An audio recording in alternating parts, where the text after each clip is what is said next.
Welcome to Fun Parlay Podcast, where we are unpacking opinions and changing destinations. I am your host, Sherley Altador, where each week we will chat about how to rise strong out of all types of obstacles that come with relationships. Through personal life experiences and discussions ranging from infidelity, trust, forgiveness, sex, heartbreak, self-love, and so much more. I am passionate and obsessed to provide guidance to every woman to create a better life. Let's dive in, pull up a seat, make sure you're cozy, and get ready to be challenged and encouraged while you learn. With me, your virtual girlfriend.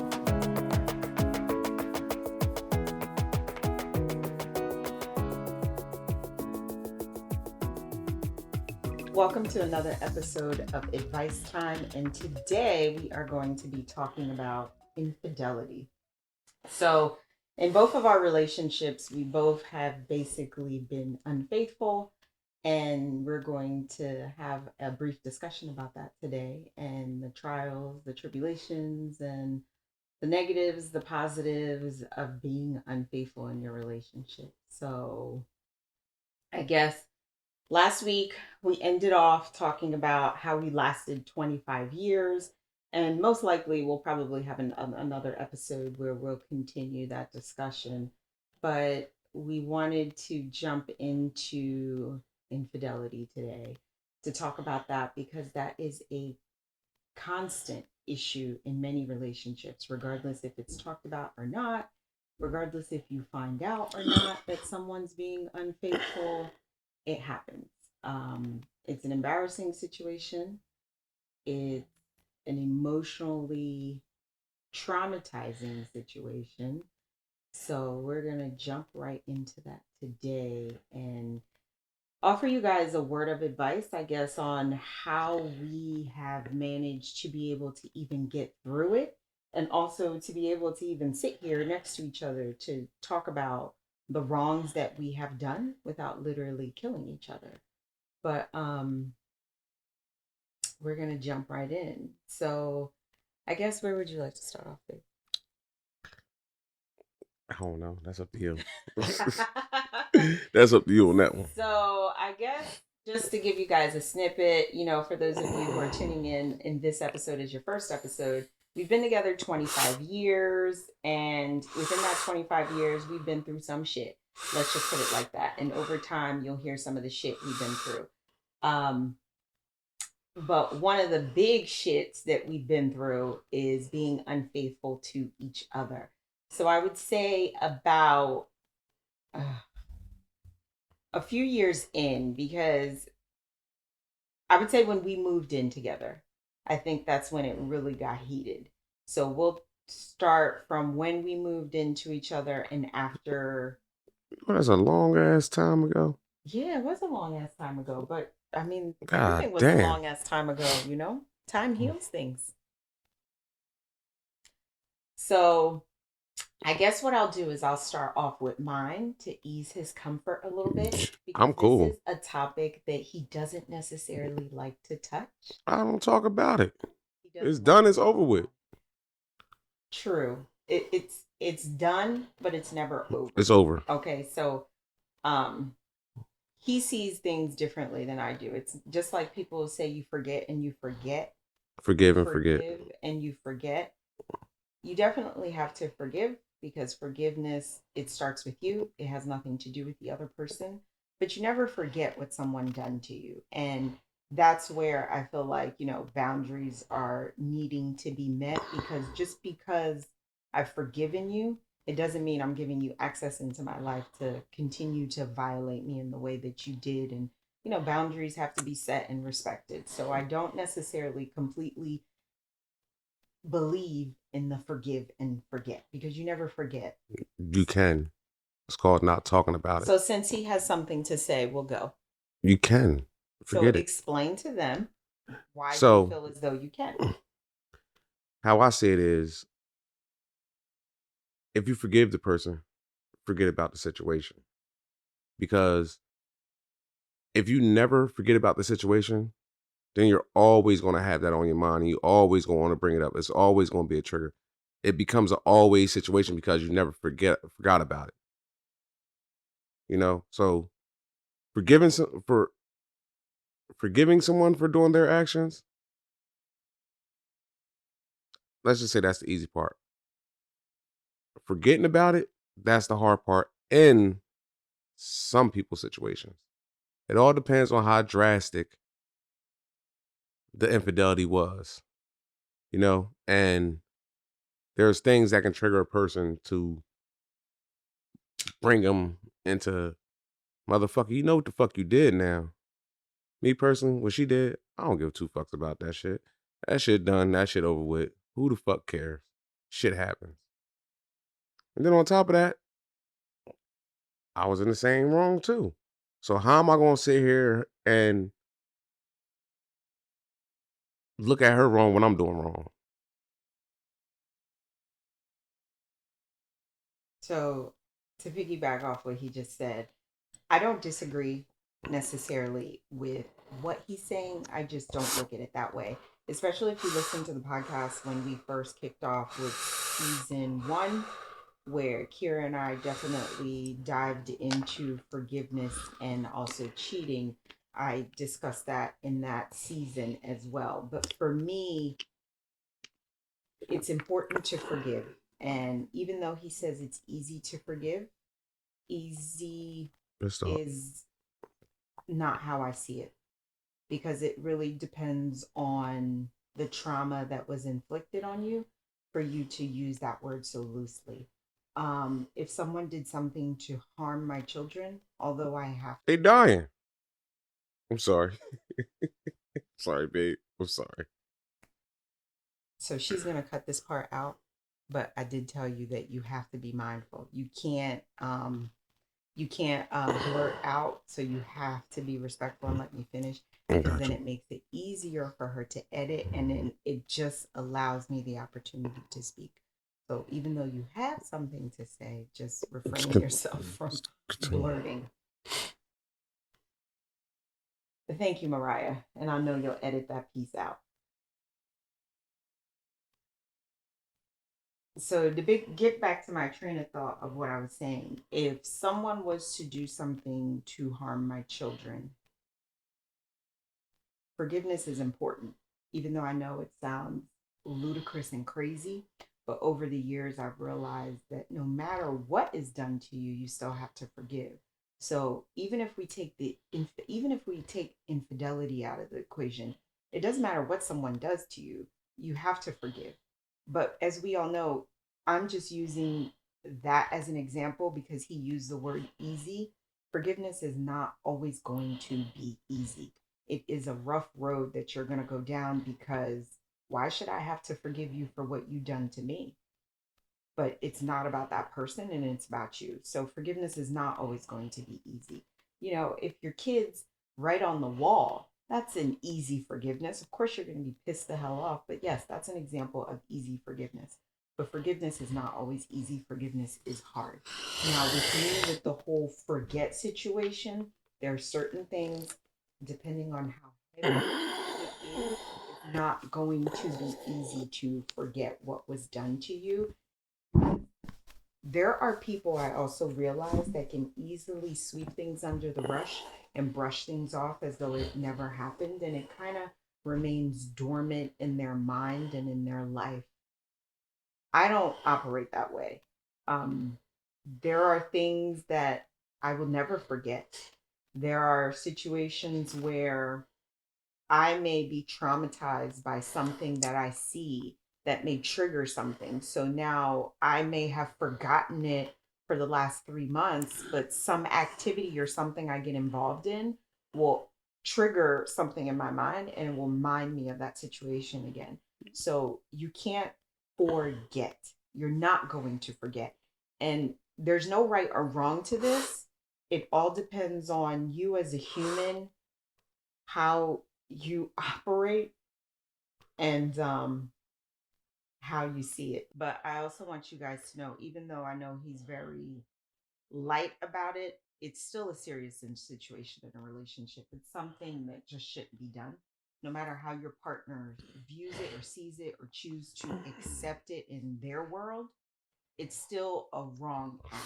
It doesn't matter if your partner feels as though he or she is deserving of it because of what they are doing, we're all adults here in this situation. Wrong is wrong. So even if that person is doing wrong to you, the best thing to always do is walk away, not do wrong on top of wrong, and then, try to justify the situation, in my honest opinion, and say, well, he was doing some fucked up shit, so it's okay for me to do fucked up shit. It's never okay for you to cheat on somebody. Never okay. So when I did it, um, the reason I did it is I think because I felt lonely, I didn't feel wanted. I felt as though, well, if you're not going to pay attention to me in this relationship, somebody else is. And that's pretty much what happened to me, bluntly, where the attention that I was not getting at home, someone else was offering it to me. And when I say that, I don't mean sexually. I just mean something as simple as a conversation, something as simple as acknowledging what I'm saying. And this is the problem why it's very important to stay communicated and connected in your relationship. And I stress that, I think, on every single podcast that I have done, because this is where disconnect starts and this is where people start to stray. I think the both of us can agree on one thing, that when we both cheated is because we both were not properly focusing on each other how we need to. So when someone else outside of our home was giving us that attention that we needed, it got our attention. Um, so my infidelity took place back in, now I have to think of years. Oh four? No. No, it was, yes, he's right. Oh It was four. '04. It took place back in '04. So it was before our children was born. We had the same year we had bought the house, and um shit was hard. I think financially, buying the house at 19 and 20, that took a toll on us, caused a lot of arguments. And I, I think I just didn't want to deal anymore. And, when I think back, even to this day, and that's why I'm telling you, even my own situation, I don't forget, because I always try to look at every situation as a negative and positive. It was a negative that I cheated, but what was the positive that I got from it? And the positive that I got from it is I know that is something I never want to engage in again, because of the simple fact that, number one, the what's the word I'm looking for? The um the secretness that you have to keep between the phone calls and the text messages, and making sure your significant other is not catching you and telling the person not to do this, not to do this. I ain't got time for none of that shit. And back then, when I think about it, I'm like,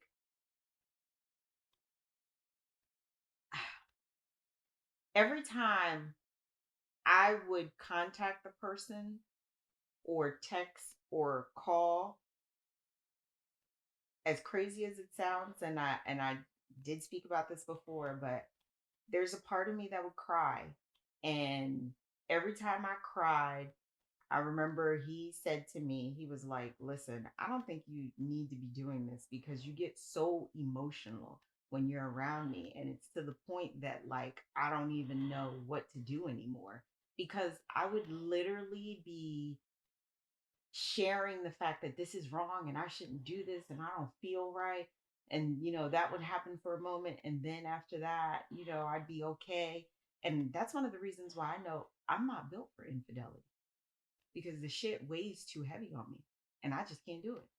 Like, the minute that I feel as though I need to step outside of my relationship, I just need to walk away, because it's heavy on me. I know it's going to be heavy on my partner, and I just can't do it.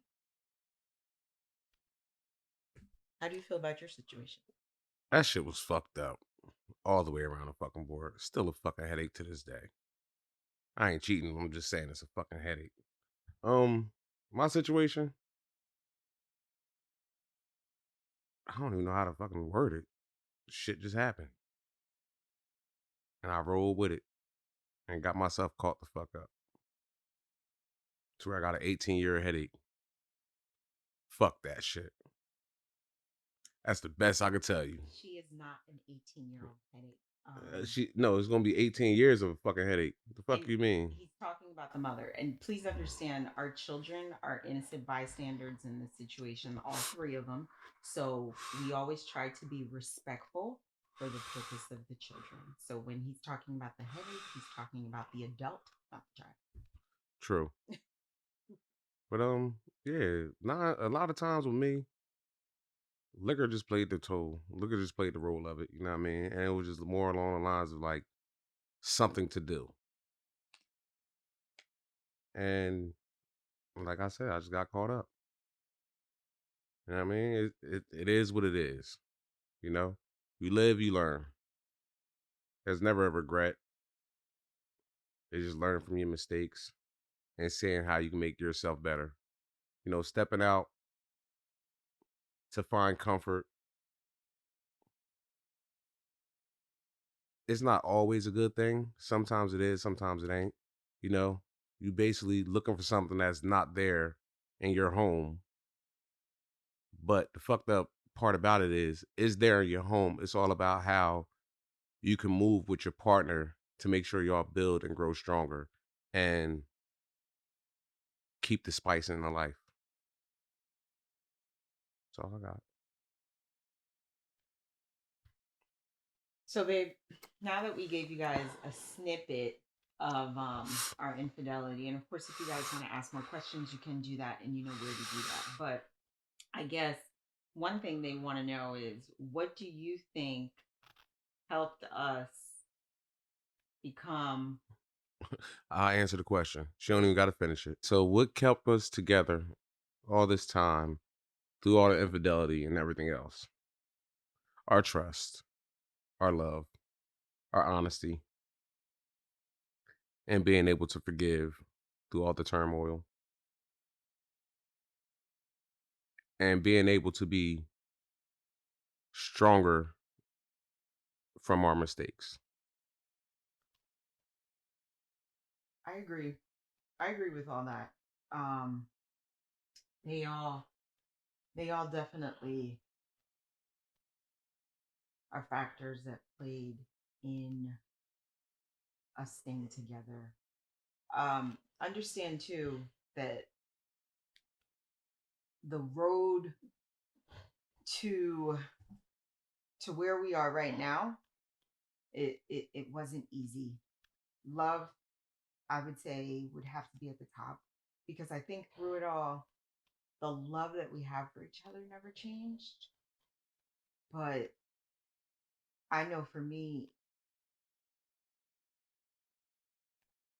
I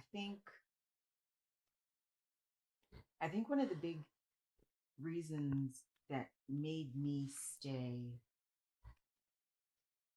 other than love, is I'm a big processor. And as crazy as it may sound, is I remember the words. I'm a big processor, and I literally looked at the bigger picture of things. So Kalief was the first person I've ever been in love with. I've never been in love with anyone else.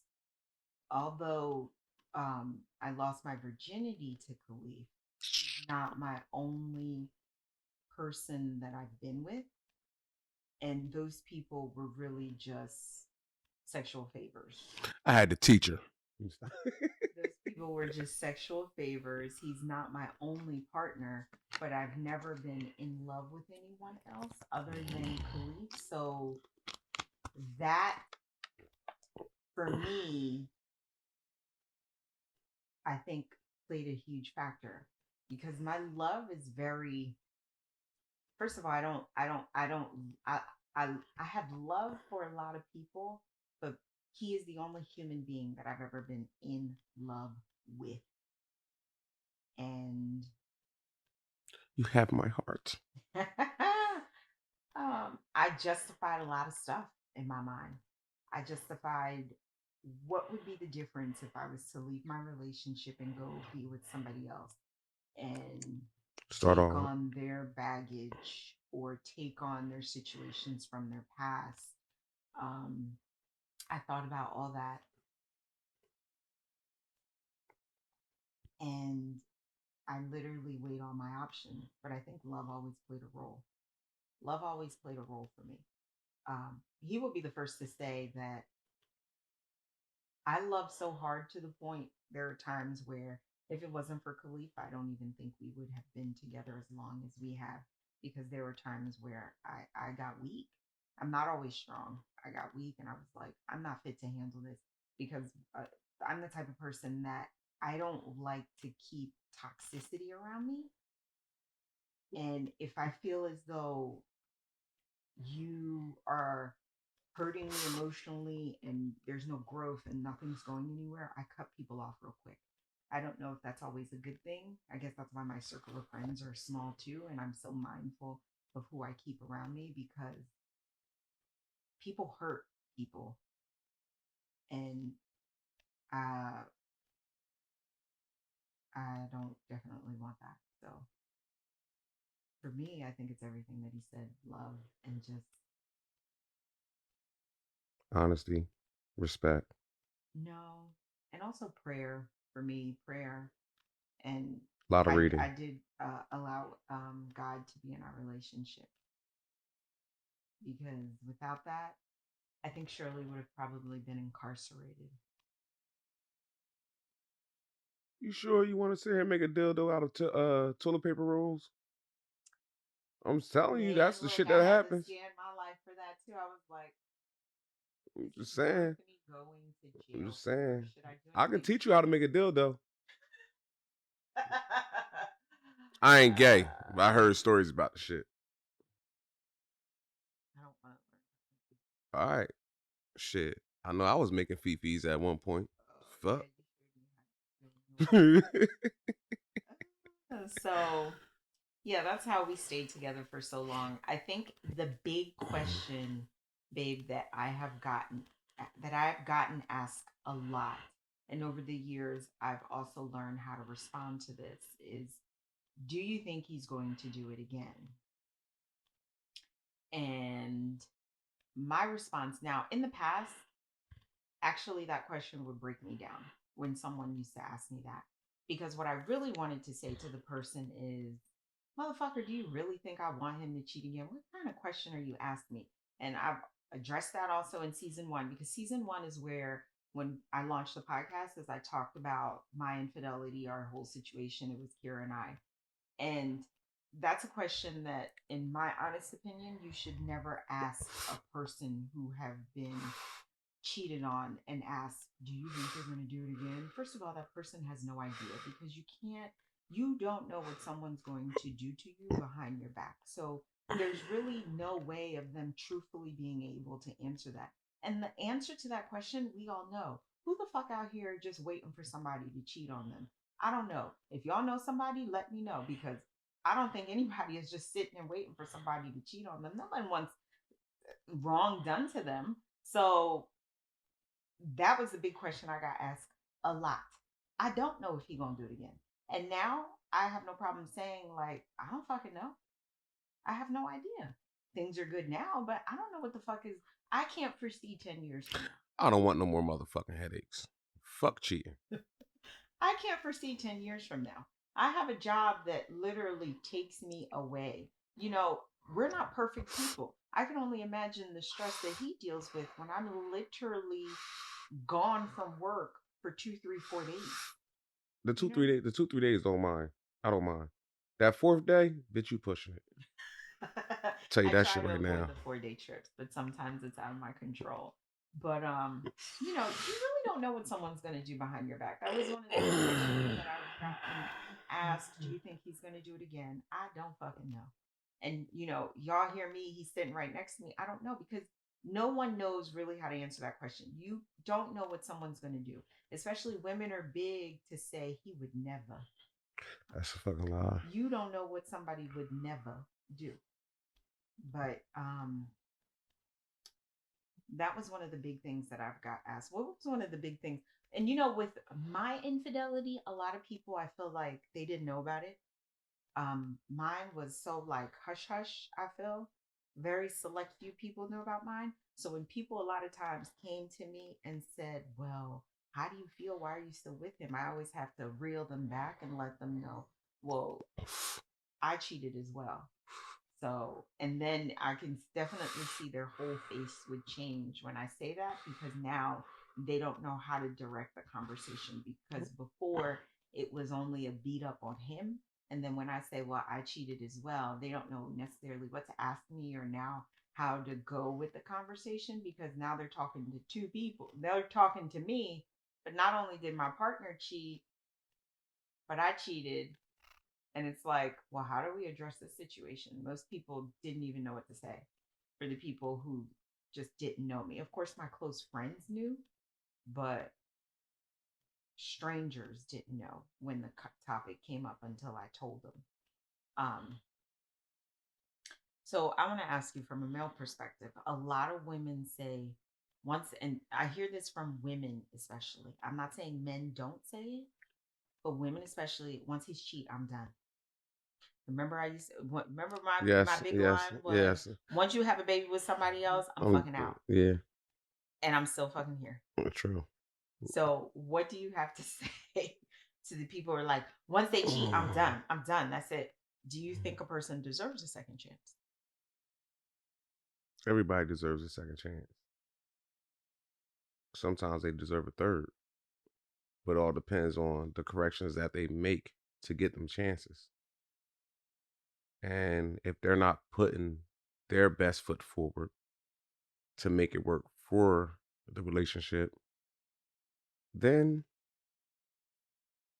give up. You know, try to touch back later on in life. Sometimes it's good to have a brief separation just to find out who you are and what you want in life. And if you still want to be on the same nonsense from when you left the relationship and you come back to it, then what the fuck did you do it for? That's how I feel. So all that, once they cheat, I'm done, it's bullshit. Straight bullshit. Because you know the in and outs of your partner. You know what triggers them. You know what makes them happy. You just got to be mindful of how you go about things. So if you want to sit here and say, oh, once they cheat, I'm done, think about the growth that you already had built. One mistake is never going to sit here and tear that the fuck apart. You know what I mean? People always want to look at the negatives when there's way more fucking positives in the fucking relationship.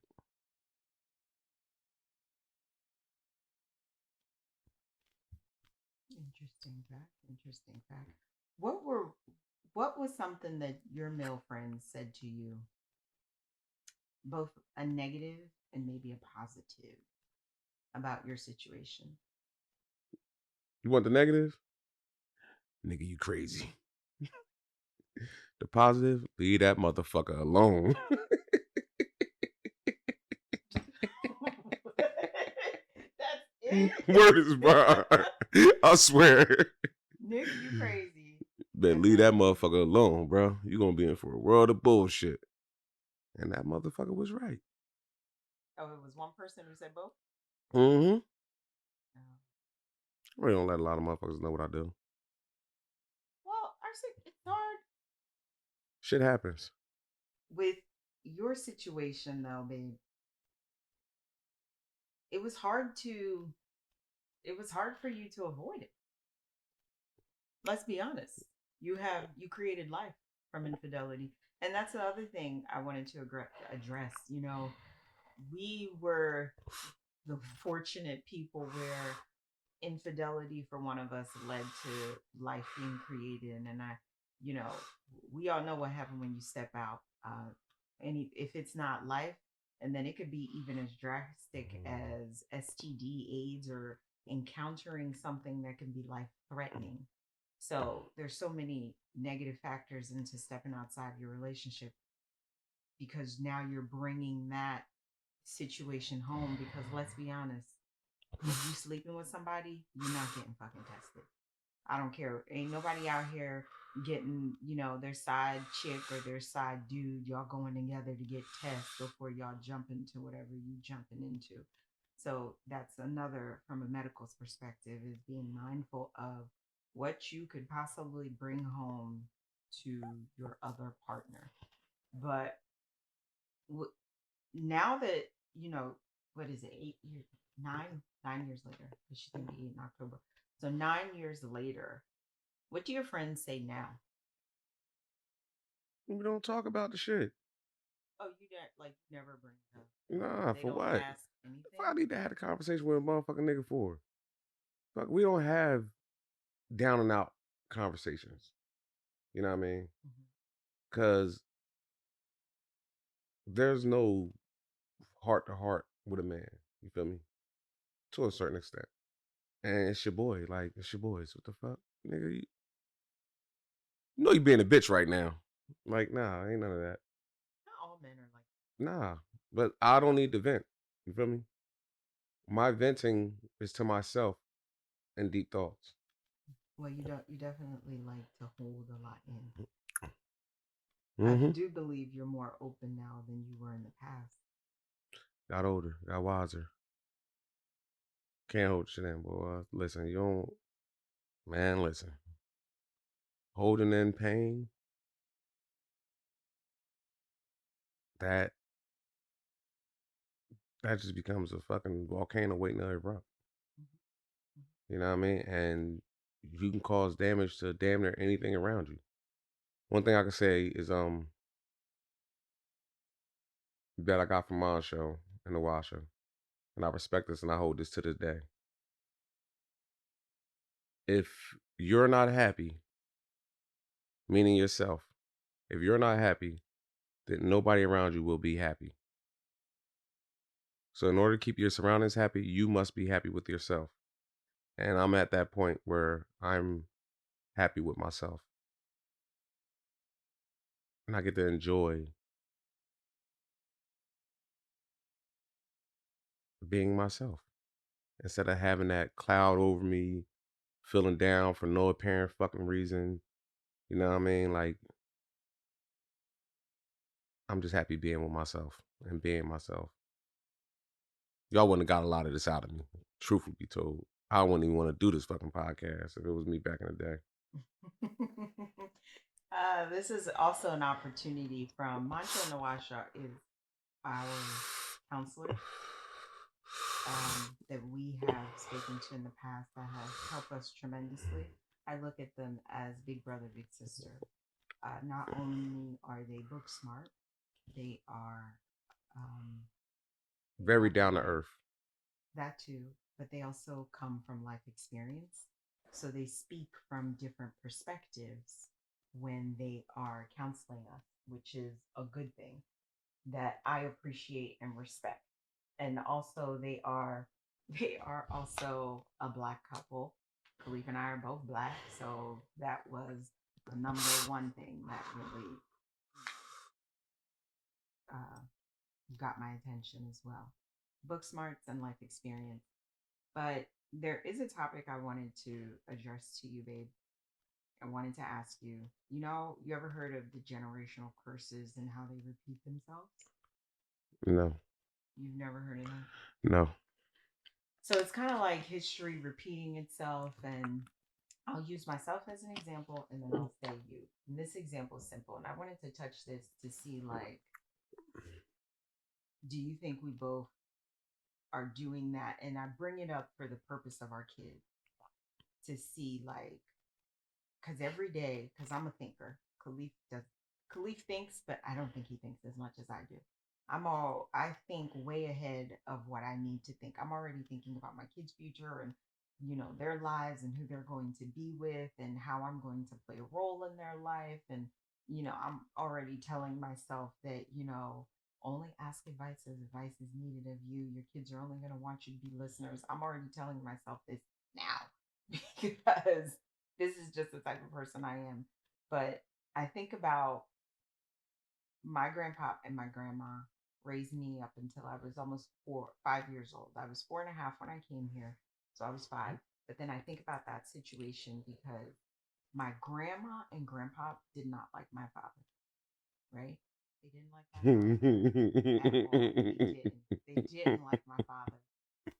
My grandpa, he, as bad as it may sound, he'd give two shits about my dad. He did, even to the day that man died. But I still love my grandparents. And at the time when I was younger, I didn't understand the situation. This is why, even as adults, we need to be accountable and mindful of some of the situations that we put our children in because they don't know and they don't understand. When my father would do things like, he may not have wanted my grandparents to come around or didn't want me to be around them. Now, as I got older, I realized they didn't like you. So this was your way of retaliating. And then when I got older, I did the same generational curse where I got with a man that my mom wasn't fond of at all. My father barely spoke. He didn't really have much to say. And my mom has grown to love Kalief because of the strong person that I am. And I'm like, well, I'm kind of staying regardless if you like it or not, mom. So it is what it is. And she's learned to accept it over the years.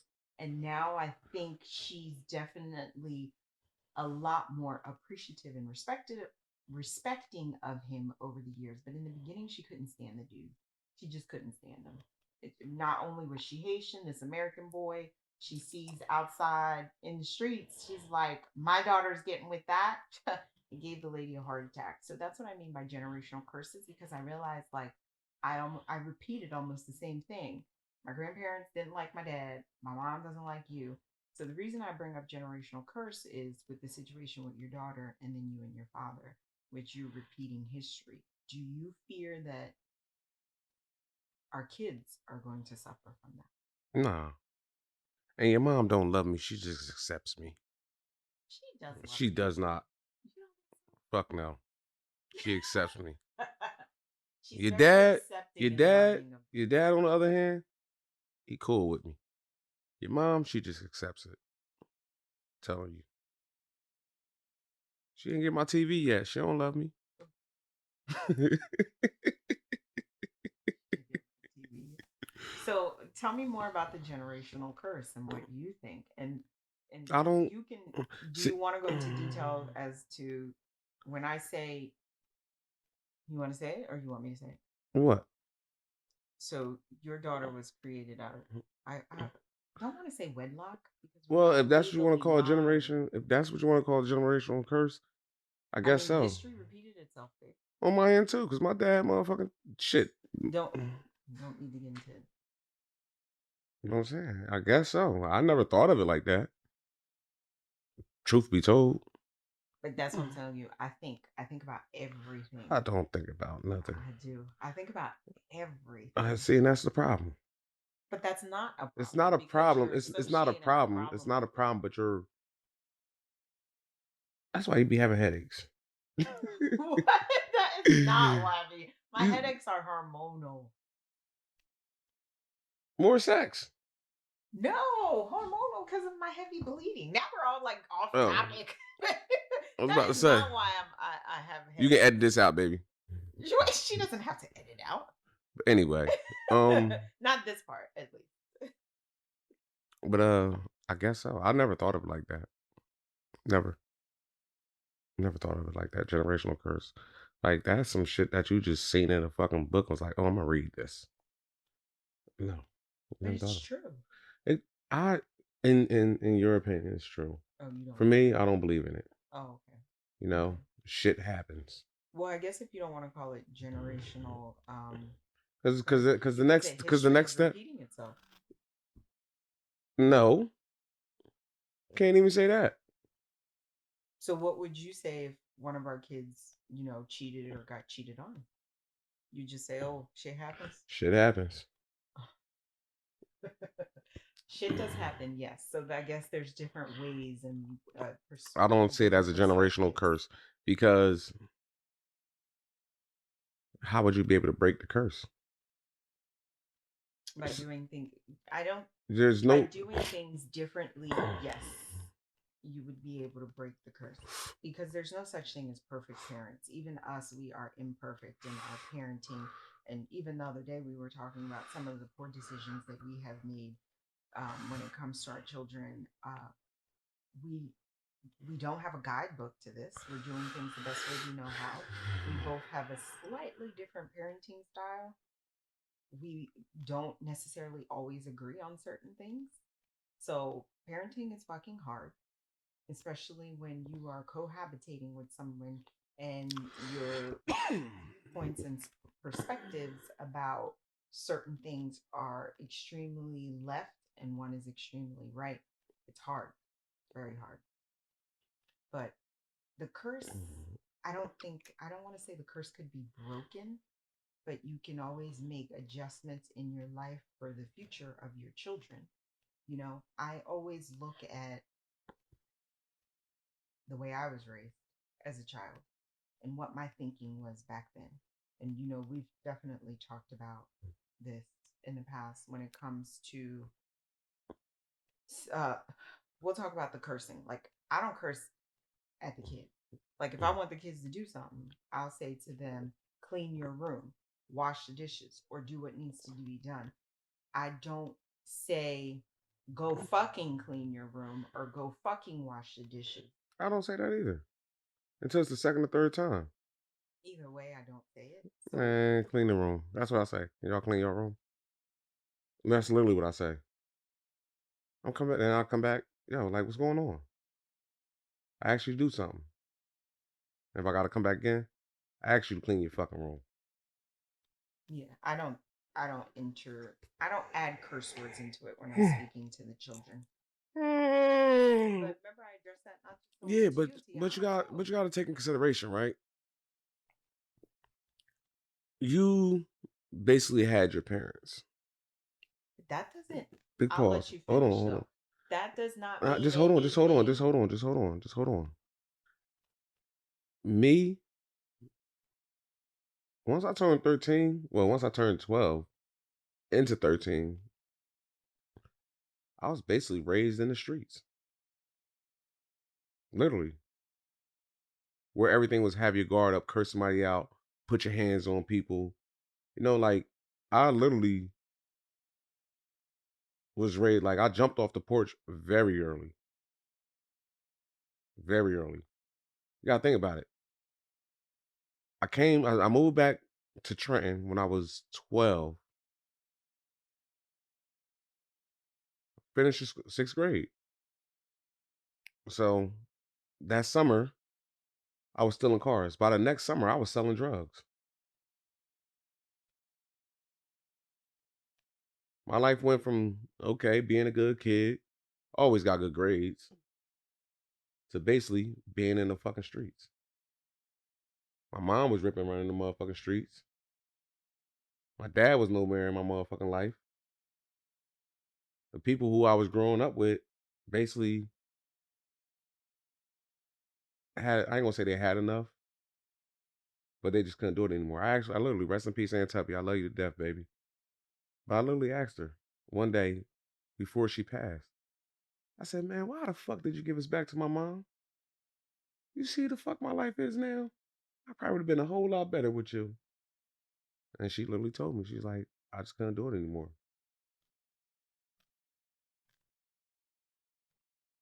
And literally, I feel as though my life would have been a whole lot better being raised by her than living with my mom. And on top of that, I really ain't live with my mom. I live with my fucking aunt. Rest in peace, Aunt Mary. And those are the two women that really raised me, besides the streets. And that's why I hold them so close to me. I respect that. The only part that I have to we definitely don't agree with is everyone's childhood is different in some way, shape, or form. Everybody's childhood is different in some way, shape, or form. Just because I had both of my parents in the house, it does not mean it was a positive.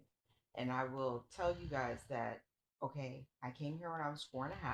So the first 4.5 years of my life, which is the first very important years of a child's life, for them to build connection and emotional attachments and stuff, I was raised with my grandparents. That is one of the big reasons why, when it comes to my parents, I have to say I'm not so emotionally attached, because I didn't meet these people until I was almost 5 years old. I was told that these is your mom and dad, and this is who you are going to live with. Most likely at that young age, I really should have went to therapy, because the first year of my life was extremely hard. I didn't want my mom to do anything for me, and I called her the lady. When I spoke to my grandma on the phone, I told my grandma, and at the time I didn't speak English yet, so I'd speak to my grandma in French. And I told her, the lady wants to do stuff for me, and I don't want her to do anything for me. And just imagine a mother who left their child at 6 months old, coming to this country, wanting to build a better life for their child. Now they see their child at, I'm almost 5, and now I'm acting like, lady, who are you? Why are you touching me? And why do you want to do stuff for me? Not only is it trauma for me, it's trauma for my mom.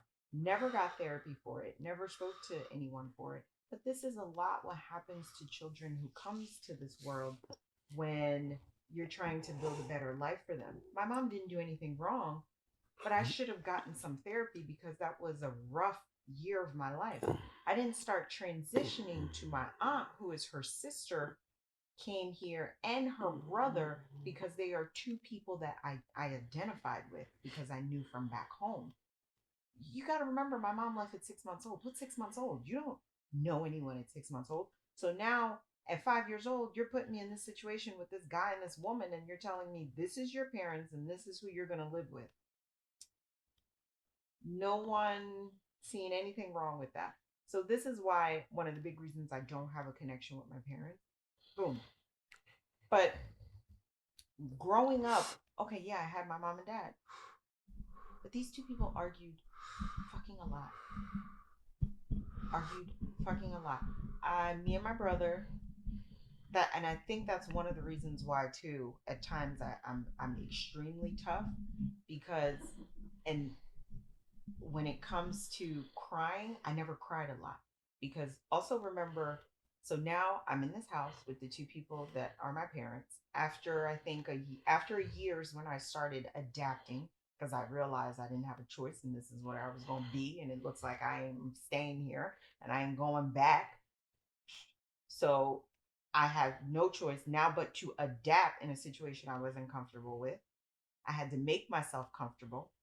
So that's one of the big reasons why, when they would argue, I was the shield for my little brother. So my little brother was born, now I was 7 years old, turned 8. He was born out in December, I was 7, and then I turned 8 in March. So when the arguments were taking place, when I was not, I would say about 10, 11, 12, 13, I was his shield. I was his protector. Now, of course, he's crying. I never cried, not once, during these arguments. Why? Because I already didn't have an emotional attachment. So I'm like, these two people don't even need to be together. And I seen that at a young age that I was. But the one big difference that I would say is, just because I had a mom and dad doesn't mean things were all great. Granted, I'm gonna tell you, those two people did the best that they can for me. I went to Catholic school all my life from first to 12th grade. They did what they could do for me. So there are pros and cons to the situation, but the arguing, my dad did time in prison for some small situation. The arguing was consistent, I have to say, on a weekly basis. And when you're 12, 13, 14, 15, 16, you're not stupid. You're looking at these two people and you're like, y'all don't need to be together. There's no love in this situation, there's no affection. All y'all do. Arguing is fine, but arguing becomes unhealthy when it becomes physical and when both parties are disrespected. But I don't use that as my cripple. I am an adult. I know right from wrong. I stepped out of that situation.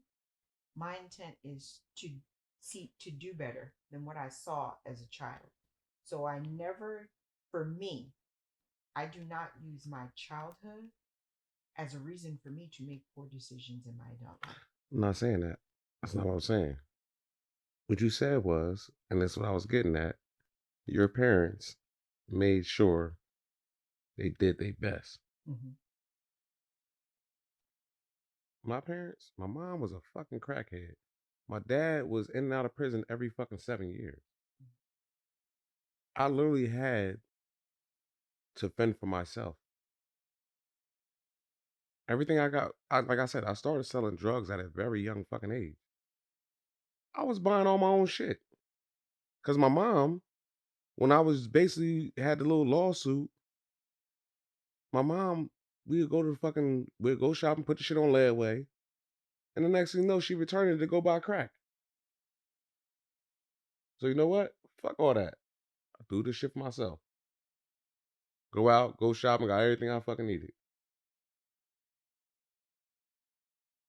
I raised myself.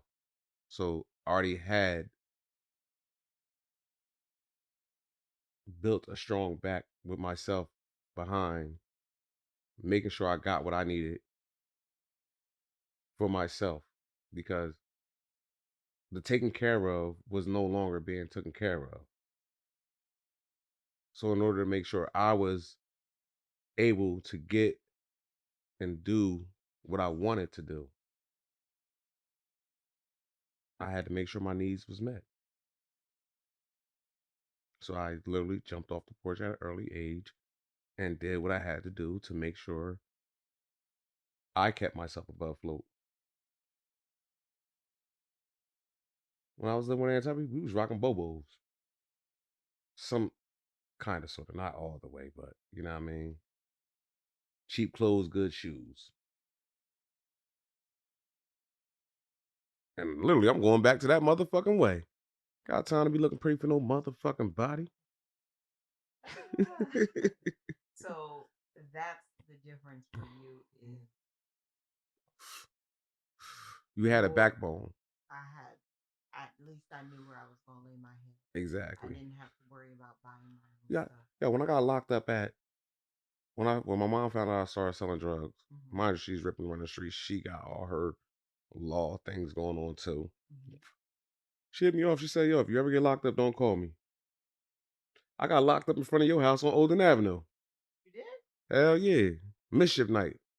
Shot some white I people with a probably paintball wasn't in gun. the house. Yeah, you was. Y'all had just went in. But yeah, I had shot some white people with a paintball gun. They had said the N-word. I tore their asses up. Oh wow. And at the end of the day, I got locked up. The cop asked me, "What's your mom number so I can call her and she can come pick you up?" I said, "She told me don't even call her if I ever got locked up." I literally told the cop that. And I got shipped to the youth house. Stayed in there for a couple weeks or something like that, maybe a couple months. And then my cousins came and got me. But you have a very your family was there. Okay, Aunt Tubby, Aunt Mary, and I don't know what your interaction was with Aunt Diane because right now Aunt Diane has been a great support for us with our children. So And I used to help. exactly. So you No, had a good no, family support. my family is fucking strong. But I don't Exactly. fuck with them people. You're talking about the women who are we can't talk about your other aunts because there's a big age gap. They were too young to be able to do anything for you. That's just let's just start with that. But you had a lot of family support. Yeah. So I understand some of the things you did and why you did them. But you did have a lot of family support. And there are times where your situation could have changed. I remember when I was going into the military, you approached me of, oh, I'm going to be going too. But you never made it. It seems like with you, Kalief, there was a huge distraction. So I was too busy in the streets. And on top of that, I did pass the fucking test. Shit, they even called me and told me to come take my fucking physical. Shit, the motherfucking Twin Towers got hit. Man, fuck these people. Literally. And I was going for infantry. But then again, I get you. I feel as though I did the right thing because we're here. Well, here's how I look at life now when you say right. Life is a total experience. Life is a 100%. total experience. It really is. There are some paths that we go down you don't necessarily choose, but you have to make the best out of what you have. Prime example is look at our house here.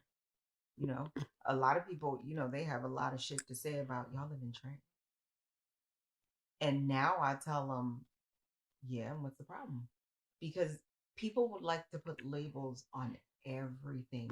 And even the other day I told you in the car, it's not Trenton that's bad. It's motherfucking people that live in it But that are just awful. so I'll give you one. Fucking awful. I'll give you one even better, right? And I always and some it's basically like the same thing you said. People look at you like living in Trenton. I'm like, yeah, I don't see nothing wrong with it. You know what I mean? It's basically the people. If you go out looking for trouble, trouble will find you. But not only that, suburban areas have a higher crime. It just doesn't get publicized. Seriously, it don't get publicized. You know what I mean? Not what. The only time you're gonna hear about something is if somebody killed the whole family. That's when you're gonna hear about it in a suburban area. You know, the fuck. All them suburban people come to the fucking hood to buy their fucking drugs. Yeah, definitely not prominent high school. And all the motherfuckers is 9 times out of 10 drug addicts or undercover drug addicts. No, I mean you just say it for what it is. A lot of them were using, Mm-hmm. but there was when there's money involved, you have room. It's not a cover up. Is a lot of them are using, and they came from homes where, of course, they lived in the suburban area, and they were able to pick themselves back up because they had that support. That's one thing I would say that's different. And remember, I talked about this when it comes to white families as opposed to sometimes black families. Them white kids, man, them parents, the kids always had the back. My one friend, she went to rehab like 3 times within our 4 years of being in school. Mm-hmm. She just came back to school and she went to rehab 3 times. And we're talking about let that have been a Trenton child. It would have been no support, no nothing. It that's why when I say generational curses, it all falls aligned in so many different things. Granted, I use, my situation, your situation, but generational curse affect in different ways. That's why even with this home, I tell you like this is not a profit for me. I'm passing it to them. Hopefully, they decide to keep it, rent it out. Even if they don't want to rent it out and they just say, Mom, I don't want to deal with this, I just want to sell it, that's fine because that's going to be a profit in their pocket where they can start living their life at least comfortably.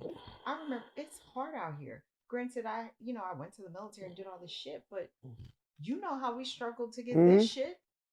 And I want better for them. We struggle to get it. We struggle to fix it. Yeah, I want better for them. That's why I was talking about the vending machine thing, setting that up for them, getting that rolling. I want to create a little easier for our children. Yes, create generational wealth. And not a curse. And not say, go fucking out there and figure it out and do it your own. Are they going to make mistakes? Yes, they are. I'm not trying to say I'm going to be standing next to them and be like, I got y'all. No, I will let them fall flat on their face. But I don't want to create a situation where act like I don't know my kids and I can't do nothing for them. There's a time to say yes and a time to say no, but at least I know when I leave this earth, I want to know, okay, they're good. I'm setting them up. They're good. I'm gonna let them flat fall on my face. Are they gonna call me one day and like, oh, can I have? No, you better figure it out. Because I can decipher between what is really an emergency and if you're just deciding to get DoorDash every goddamn night. Now you ain't got no money. You better go buy you some oodles and noodles for $1 and eat it. I mean, I have to decipher on. Ain't nothing wrong with no motherfucking oodles and noodles. But that's what I'm saying, because I was talking to Pop. I was like, when are you gonna cook? We're gonna probably order DoorDash. And you're gonna order DoorDash and then call me and tell me you ain't got no money. I got something for you. You know what I'm saying? That's what I'm like. Oodles and noodles. I'll give you $5. You can buy 5 packs, one every night. But they're not even $1 anymore. They're like $1.29 now. And people, because we was at Columbus. Yeah.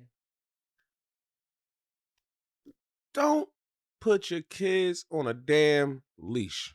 Oh my gosh, now you're gonna start a whole we already strayed from kind of infidelity to kind of life. No, Now we ain't we're got to talk. talking about leash. No, we ain't got. That's because it's annoying to me. I mean, just hold their hand. Well, to each their own. I do No, have a friend that does not mind the leash. man. Listen, we understand to each their own. We obviously see that Kalief is not down for no leash. We didn't have any leash for our children. So I understand it. Even though when I visually see it, I don't like it. Hey, I'm not here to act like I'm the perfect parent. I ain't perfect. You do what you do, and I'll just turn my eyes and act like I don't see the leash. Oh, okay. So as we end today, a few word of advice we definitely want to offer. Number one, cheating is wrong. Don't do it. It's not worth it. Don't jeopardize your relationship for that. Just leave, walk away, get a breather. You want to have a little fun? Have a little fun single. Okay? Because ain't nobody profiting when you going out there hurting the person that you so-called claim you love or you care about. Okay? But who am I? I'm just Shirley giving you a little word of advice. This is not a cult that I'm creating here. Y'all gonna do what y'all want to do, but don't do it. It ain't worth it. What word of advice you want to offer them, babe? None. None. You gotta have something to say to the men out there, to the ladies out there. I got nothing to say. You have to have something. You have to leave with a word of advice. This is educational. Keep your lady happy, keep your man happy. That's my words of advice. It's a word of advice, and you ain't never lie about that. And remember, your happiness is also important. So make sure you are mentally sound-minded, because if you're not good, you're not going to be good to others. So as we end today's episode, always remember to love yourself, voice yourself, and be yourself. Until the next podcast, guys, have a great one.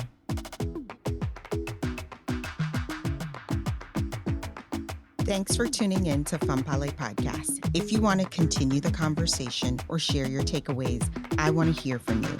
Head on over to the website or join our Facebook community and comment your favorite part of the show or share your thoughts. I want to hear what you have to say. Don't forget to rate and subscribe to the podcast so you never miss an episode.